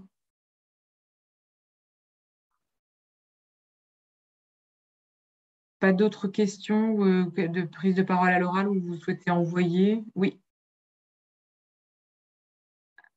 Anne-Marie Nela, vous voulez intervenir? Alors, voilà, il suffit que vous réactiviez votre… voilà, excusez-moi, mais je n'avais plus de micro, je ne trouvais plus la main. Il n'y a pas de souci. Moi, je voulais, effectivement, monsieur, je ne sais plus si c'est Morin qui en a parlé, mais c'est très bien qu'on ait on avait appelé ça des diagnostics en marchant, enfin, entre les conseils de quartier et les services propreté. On en avait eu un l'année dernière et où on avait fait de nombreux points. Maintenant, ce qu'on souhaiterait, c'est qu'on ait d'abord un peu ensemble un suivi Mais vraiment, ces réunions sont très profitables et je remercie M. Morin de mettre ça au point avec les services de la ville. Voilà. Après, quel est le suivi de ces réunions? Parce que c'était vraiment, ça avait été pour moi très particulièrement intéressant. Oui. Voilà, moi, c'était le suivi de ces diagnostics conseils de quartier où on est pas mal à être volontaire, à participer, à l'ouest comme à l'est. Et puis, je reviens toujours sur ma question à l'ouest parce que là, les problèmes de propreté semblent être beaucoup à l'est, mais je rappelle qu'il y en a à l'est aussi parce qu'il y a une densité d'écoles et de jeunes et qui déjeunent, voilà, avec des papiers, des déchets dehors. Oui. C'est un problème qui est lié à la densité des écoles, voilà. Dans l'Ouest. Pas des sorties nocturnes. Oui. Je ne sais pas si quelqu'un souhaite sur la partie suivie, peut-être. Oui, il faut sensibiliser dans les écoles aussi. C'est écrit dans le fil de discussion, effectivement. Il y a un point, peut-être un travail avec les établissements. Monsieur Morin. Moi, je peux peut-être répondre pour la partie ouest. Oui. Effectivement, et les écoles, et oui, le problème est connu concernant notamment le déjeuner. Alors, pas ces temps-ci, il fait un peu froid, donc, mais c'est vrai que dès que les beaux jours vont arriver, on a énormément d'établissements scolaires qui se regroupent sur les hauteurs du premier, c'est une très belle vue d'ailleurs, et qui mangent et qui effectivement… Mais là, normalement, on a intégré un passage après l'après-midi. Après, effectivement, ça se fait dans l'après-midi, on ne peut pas être derrière le déchet en permanence et il peut y avoir des moments où il y a des dysfonctionnements. Il peut y avoir aussi, parce que dans une soirée, il y a eu un regroupement des gens qui viennent. Normalement, les secteurs sont suivis, sont vérifiés. À l'instant T, il peut y avoir des amas de déchets, mais normalement, ils sont traités quotidiennement. La partie ouest est veillée quotidiennement. Il y a des équipes qui sont dédiées. Et les établissements scolaires font partie des points sensibles identifiés sur chaque secteur. Maintenant, on sera à l'écoute lors de la prochaine rencontre. Éventuellement, on y retourne et on refait un point et on peut regarder quels seraient éventuellement les points de suivi qu'on pourrait mettre en place. Pas de problème. Je vais prendre un exemple sur le suivi et les résultats qu'on peut avoir. Lors de la visite qu'on avait fait ensemble sur la partie ouest de l'arrondissement, on avait noté notamment Place Morel, mais ce n'était pas l'unique endroit, un problème avec le changement qui a été amené par les confinements, les déconfinements, la fermeture des restaurants, etc., etc. De plus en plus de gens en fait, se retrouvent dans les parcs pour manger avec de plus en plus d'emballages et des corbeilles qui sont trop petites, parce que un carton à pizza vous remplit une corbeille. Et donc, c'est typiquement quelque chose qu'on suit en travaillant avec les équipes de la métropole pour mettre en place des points d'apport volontaires de tri à proximité des emplacements. Donc, ça a été quelque chose qui a été mentionné par Madame Legrand tout à l'heure. Donc, c'est un travail qui est encore en cours, mais l'idée est de venir mettre des silos de grande contenance à proximité des endroits où jeunes et moins jeunes se retrouvent. Alors, on peut penser à la place Bellevue, on peut penser à la place Morel, mais également le Jardin des Plantes, également les quais du Rhône. Les quais de Saône, pardon, autant pour moi, je suis déjà parti sur l'autre côté, les quais de Saône sur lesquels voilà, on a tous fait un constat d'échec dû à l'évolution des comportements là-dessus, qu'on ne peut pas tous contraindre non plus, et on s'est creusé la tête pour trouver des solutions. Donc voilà, on devrait avoir ça déployé, voilà, j'espère dans les mois prochains. J'ai fait un gros clin d'œil à Mme Legrand, mais voilà, il faut ensuite coordonner les services de la ville pour prendre des arrêtés permettant de l'implantation des silos, les services de la métropole pour implanter les silos, les services de voirie, parce qu'il faut que ces silos soient aussi protégés et ne servent pas, par exemple, lors de manifestations et autres. Donc voilà, c'est un petit peu lourd, mais c'est un exemple typique de choses qui vont évoluer suite aux idées et aux échanges qu'on a eus lors de ces rencontres trimestrielles. On va prendre une dernière question, ce qu'il est 20h04 d'Edouard Hoffman. Oui, bonsoir, vous m'entendez? Je vous remercie tous et on fait tous le même constat. Donc c'est formidable, on a tous envie d'améliorer la propreté dans le quartier. Donc, on parle de curatif et j'aimerais surtout qu'on fasse aussi et que les moyens publics soient alloués aussi au préventif et à la punition. Je vous ai envoyé un mail à M. Morin et Mme Bouaga pour signaler que j'ai vu des taggers et que je les ai filmés le soir en haut de la fresque végétale. En fait, le mur appartient apparemment non pas à la clinique Saint-Charles, mais c'est un mur public et ils ont été interpellés et j'aimerais aussi une réponse concrète parce que ces taggers étaient en train de se filmer fiers de leur tag. C'était des signatures, hein, c'est pas du tout du street art comme on voudrait nous faire croire, qui est un dépôt de plainte de votre part. Voilà, pour qu'il y ait des punitions, parce que ça n'avance à rien, on voit bien que c'est sans cesse tagué et c'est de l'argent public qui est gaspillé pour le nettoyage après. Je trouve ça juste insupportable. Donc à un moment, il faut mettre les moyens aussi de punition. Je pense que malheureusement, il faut en arriver là. Et on va pas être en désaccord avec vous là-dessus, hein. Comme je le disais tout à l'heure, Ouais. on a un vrai gros problème de sous-effectif sur la police municipale. Alors sur la police municipale, c'est quand même 55 postes, hein, plus de 15% qu'on a rajouté sur la police municipale. On essaye de faire la même chose pour les agents assermentés. Mais on reste sur des niveaux d'équipement, enfin de ressources humaines là-dessus, qui encore une fois sont plus de 2 fois inférieurs à ce qu'on a là-dessus. Donc je pense qu'on partage tous votre objectif là-dessus. Aujourd'hui, on a vraiment une grosse tension sur le recrutement policiers municipaux et ASVP. On n'arrive pas à trouver des gens. Il y a eu un gros travail qui a été fait par la mairie en termes de revalorisation, parce que ce sont aussi des métiers qui étaient mal payés. Voilà, faut le dire les choses comme elles sont, avec pas mal de concurrence de la part d'autres mairies. Donc, il y a eu des revalorisations très significatives des traitements et des primes qui peuvent être accordés là-dessus. Et on va voir au fur et à mesure, effectivement, les résultats de cette politique-là pour améliorer le recrutement et avoir à nouveau, parce que voilà, on a pendant longtemps beaucoup investi dans des caméras, effectivement. On voit les gens sur les caméras, on voit les gens faire des choses, mais quand on n'a pas de ressources, effectivement, soit en patrouille, soit en intervention, ça ne sert pas à grand-chose là-dessus. Donc voilà, on partage votre constat, on partage votre volonté, effectivement, sanctions et, j'allais dire, éducation. On a pas mal de travaux qui s'appelaient dans le temps d'intérêt généraux qui sont proposés par la ville de Lyon, justement, pour que les gens aillent contribuer, une fois qu'ils ont dégradé, à la réparation des choses, à l'amélioration des choses. Et c'est quelque chose qui va être, je vais dire, de longue haleine, parce que encore une fois, il y a une vingtaine d'années d'abandon de ces tâches-là, qui étaient peut-être pas, qui n'étaient pas bien considérées, qu'il faut résoudre. En l'occurrence, sur le cas concret, sur les personnes qui ont été arrêtées, j'ai signalé par mail, etc. On m'a dit qu'ils auraient une simple amende. Est-ce que si vous portez plainte, est-ce que ça peut aller au-delà et quelque chose de plus punitif et justement, parce qu'après, c'est tout un petit cercle de gens en fait, qui se connaissent tous, les taggers, apparemment. Hein. Ils se filment, c'est les réseaux sociaux, etc. Donc, au moins qu'il y ait une vraie punition de fait. On va avoir une réunion dédiée aux compétences de la ville, spécifiquement le 21 mars là-dessus. Je vous propose de vous répondre hors ligne et surtout qu'on en discute beaucoup plus sur le problème du tag lors de la réunion qui sera en grande partie dédiée à ce sujet-là. Merci. Merci beaucoup.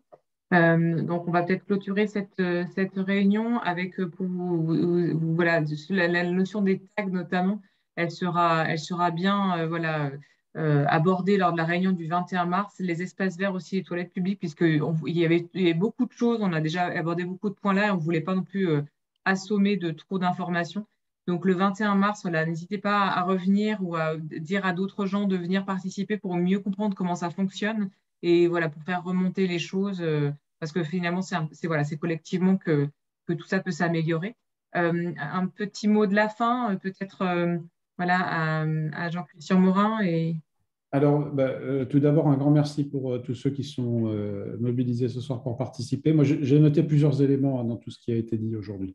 Un besoin de communication qui a été rappelé par beaucoup de personnes en termes justement de ce qu'il faut faire, de ce qu'il ne faut pas faire. Je pense qu'il y a voilà, 98% des habitants du premier arrondissement qui sont de bonne volonté et qui souhaitent aider là-dessus. Et je pense qu'effectivement, travailler avec nos collègues et avec les services de la métropole pour faire passer ce message des bonnes pratiques, ça va déjà nous apporter beaucoup de choses. Deuxième chose que j'ai notée, c'était la notion de coût. Je pense que c'est la première fois qu'on publie de cette manière-là le coût du nettoiement, particulièrement dans l'arrondissement. Si vous faites un peu le total, 120 € par habitant, on arrive quasiment à 5 millions par an. Juste pour donner un ordre de grandeur, 5 millions par an, c'est à peu près 10 fois le budget d'investissement en petits projets de voirie qu'on a, donc d'amélioration de voirie, d'amélioration des trottoirs, etc. sur l'arrondissement. Donc c'est quelque chose d'énorme qui est investi là-dessus et sur lequel on a besoin de s'améliorer. Je veux aussi retenir de ce soir les remontées qui sont venues sur effectivement le besoin d'améliorer les services de collecte. On a beaucoup parlé des encombrants. Là, je vois encore au sein des traboules, l'électroménager, les meubles. Comment fait-on pour descendre tout ça si on habite à mi-pente et que la déchetterie mobile est sur la place Rambaud en bas des pentes? Ce n'est pas pratique. Donc, effectivement, c'est un sujet de progrès sur lequel il va falloir qu'on s'attelle. J'ai noté aussi les projets d'amélioration de collecte du verre, la mise en place des points d'apport volontaires pour les déchets alimentaires qui vont permettre de faire maigrir les poubelles. Donc ça, c'est quelque chose qui est vraiment très intéressant. Et puis le dernier point, c'est la circulation de l'information et la remontée d'informations, donc avec les outils, soit par téléphone qui ont été présentés, soit par To2Go, et pour compléter ces efforts-là, les efforts qui sont faits avec les conseils de quartier à travers ces visites trimestrielles, de manière à pouvoir analyser un peu plus finement et un peu plus dans la durée les opportunités d'amélioration qu'on a sur les services de nettoiement et sur les services de collecte, pour que, j'allais dire, à budget égal, ou en tout cas avec une augmentation raisonnée, on obtienne des résultats beaucoup plus probants. Merci beaucoup. Je vais laisser le mot de la fin à Madame Petiot, qui est vice-présidente de la métropole. Je ne sais pas si elle est encore avec nous. Alors oui, je suis là. Attendez. Il y a de la vie autour de moi. Pas de souci. Oui, un grand merci pour cette réunion qui a été très, très fournie, avec des remarques très intéressantes des habitants, et c'est toujours bien qu'on ait un pied avec la réalité et puis qu'on ait eu tous vos ressentis, vos vécus. Nous, ça nous enrichit beaucoup en tant qu'élus, et j'imagine que les services, c'est pareil. C'est vraiment un retour dont on a besoin. Donc, un grand merci pour vos propos tenus en toute sincérité, et voilà, avec tous les besoins, vos contraintes. Enfin, on s'en rend vraiment compte, et sachez qu'au quotidien, en tout cas, dans nos projets, alors qui sont plus ou moins concrets pour vous, qui sont peut-être encore dans les cartons, qui verront le jour plus loin, mais sachez qu'on a vraiment à cœur de vous faciliter la vie et d'être au plus proche de vos besoins et d'améliorer votre quotidien. C'est vraiment notre leitmotiv à nous et ce pourquoi on est là. Donc voilà, en tout cas, je l'espère, on aura de belles choses encore à faire ensemble, et on vous l'a fait comprendre, hein, vous avez fait voir un petit peu les projets qui étaient en cours, et voilà, j'ai vraiment hâte de pouvoir les partager avec vous et que vous puissiez en profiter. Un grand merci encore. Merci beaucoup. Je vais laisser la parole à Madame Bouaga. Ajouter quelques petits éléments par rapport à tout ce que j'ai pu lire dans le chat. Alors déjà, j'en profite pour vraiment remercier tous les intervenants, Madame Legrand, Monsieur Lemel, Monsieur Bouchakas, et puis aussi, bien sûr, tous les participants et participantes de cette réunion. Il y a beaucoup de commentaires dans le chat, notamment sur les encombrants et là où est-ce qu'on peut déposer tel ou tel type de déchets. Alors, j'en profite pour faire un peu la publicité d'associations ou d'acteurs du territoire qui font un travail formidable sur les déchets. Donc, il y a par exemple Écosystème qui fait des collectes de déchets électroménagers, et qui a donc des dates que vous pourrez retrouver sur Internet, sur le site de la métropole ou de la mairie. On l'indique, il y a eu une collecte samedi dernier. il y a la déchetterie mobile. Il y a également la régie 1, 2, 4 services que vous pouvez solliciter lorsque vous devez vider un appartement ou que vous avez beaucoup de meubles ou de choses à débarrasser, que vous pouvez aussi solliciter pour acquérir des objets au lieu d'acquérir du neuf. Aussi, c'est une manière de faire vivre de façon vertueuse l'économie circulaire. Pour les textiles, j'avais mis dans le chat l'association Les Vêtements du Cœur qui a une friperie dans Montée des Carmélites qui s'appelle Frip and Chip. Et cette association récupère des vêtements des vêtements utilisables pour fonction de fripe, mais aussi des textiles usagés pour les recycler. Donc, vous pouvez les déposer là. Il y a plein d'autres associations qui ont des actions soit de récupération, de réparation ou de sensibilisation autour de la maison de l'économie circulaire. Vous avez plusieurs associations qui travaillent, par exemple, sur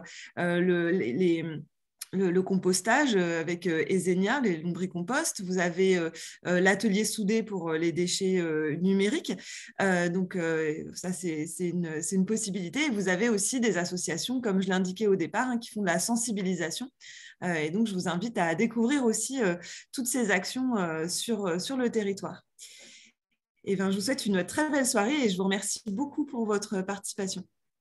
Merci à tous. On mettra le compte-rendu à disposition sur le site de la ville et de l'arrondissement. Voilà. Bonne soirée à tous. Merci beaucoup. Au revoir. Merci Céline. Merci beaucoup. Bonne soirée. Bonne soirée à tous. Bonne soirée.